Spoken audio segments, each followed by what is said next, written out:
Hi, preschoolers. I have a bug book for you. Take a look. What do you think this book might be about? This book is about a spider and how she helps some animals at a zoo. The title of the book is Be Nice to Spiders. And the words and pictures are by Margaret Bloy Graham. Now I will read it to you. Be nice to spiders.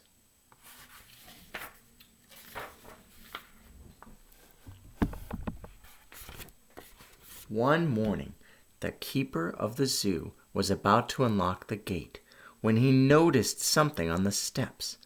It was a matchbox with a note that read, "Please look after Helen. I've had her since she was a baby, but I can't keep her anymore. We have to move to an apartment that won't take pets. Thanks, Billy." The keeper opened the matchbox, and out jumped Helen. "Great Scott!" he said. "A spider!" He tried to catch her, but Helen was too fast for him. She had 8 legs and moved like lightning. Helen ran up a big maple tree. Then she quickly spun a long silk thread and lowered herself into the ventilator of a big building. It was the lion house. There was a big old lion in one cage and a mother lion and her cubs in another. There were also lots of flies. They were buzzing in the lions' ears and crawling on their noses.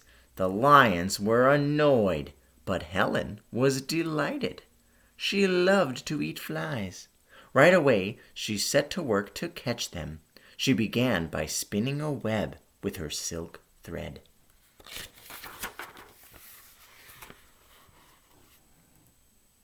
First, Helen spun the outside threads. Then she dropped straight down. Next, she spun lots of threads from the center to the outside. Then she spun a little spiral in the middle. Finally, she spun a big spiral. This part of the web was very sticky. When Helen had finished, she sat in the center and waited. One by one, the flies got caught in the sticky part of the web, and one by one, Helen ate them.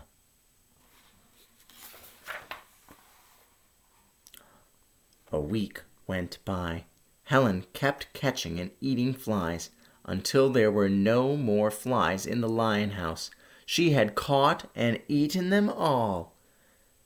Now the big old lion snoozed peacefully all day long.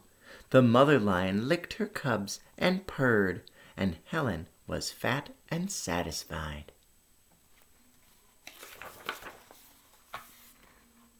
Next, Helen moved to the elephant house.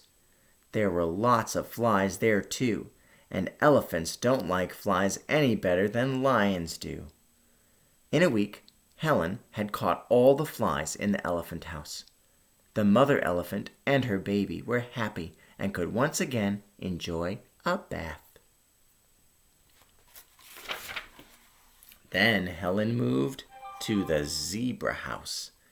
Flies were crawling all over the zebras and driving them wild. As soon as Helen had caught all the flies there, the zebras were able to eat their hay in peace.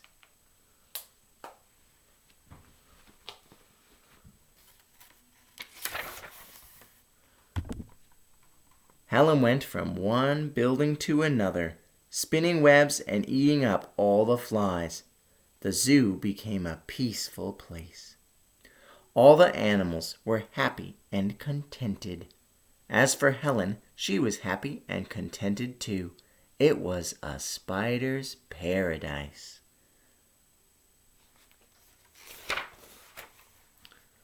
One morning, the keeper blew his whistle 3 times. All the workers came running, and the animals looked up to see what was going on. "Boys," said the keeper, The mayor is coming to inspect the zoo this afternoon at 4 o'clock. The animals look fine, but the cages sure need cleaning up. And don't forget to get rid of all those spider webs." "But, Chief," said his assistant, scratching his head, "I thought spiders were supposed to be sort of useful." "Joe," said the keeper, "those webs make the place look like a mess. Okay, boys, get busy." The men started sweeping the cages. Then they hosed and scrubbed them down. When they were cleaning the camel house, one of the workers saw Helen. "Quick, give me a broom," he shouted. He took a big swing at her, but Helen had disappeared. The whole zoo was clean and shining when the mayor arrived. "Excellent," he said. "I'm delighted. I've never seen the place so neat and the animals looking so well."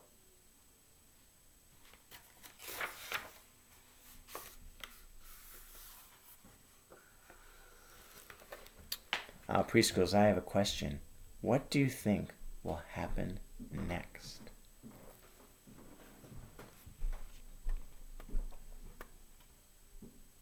Meanwhile, Helen was still in the camel house, hiding in a crack in the ceiling. As the days went by, she grew very hungry, but she didn't dare come out. The flies began coming back, and the camels were irritable again.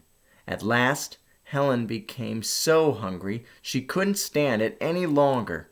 That night, when no one was around, she started spinning another web.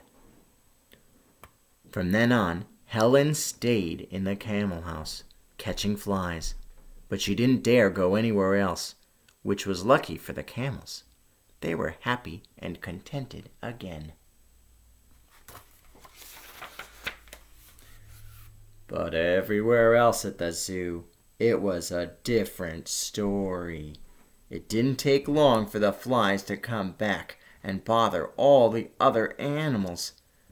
The keeper went from cage to cage. "I can't understand it, Joe," he said. "When the mayor was here, the animals were in such good shape. Now look at them." "You're right, Chief," said Joe. "They sure look miserable." Look at all the animals being bothered by flies.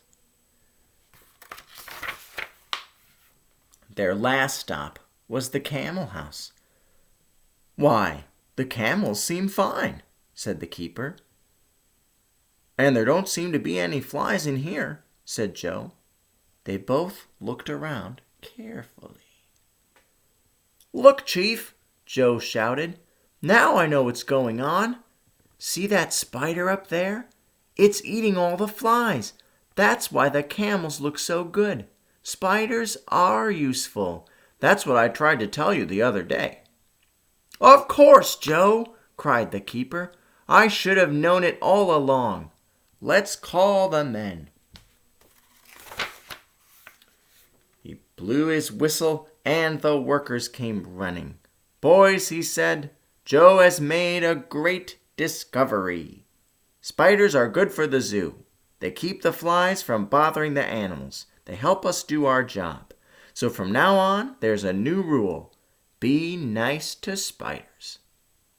Soon, the zoo became famous for its happy, healthy animals, and Helen was treated like a queen. One day, Helen's picture appeared on the front page of the newspaper. The headline read, "Local Zoo named Best of Year. 3 cheers for Spider, says Keeper." That evening, the father of the little boy who had left Helen at the zoo said, "Billy, look at this." "Hey, it's my spider!" Billy shouted. "It's Helen!" "Well, well," said his father. "Instead of the zoo taking care of Helen, Helen seems to be taking care of the zoo."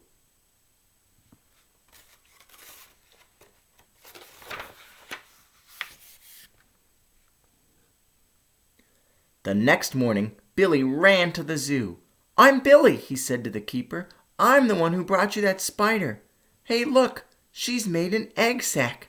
I bet there'll be plenty of baby spiders soon. And Billy was right. A few days later, out of the egg sac came lots of little spiders. From then on, Helen and her children and all the animals in the zoo lived happily ever after.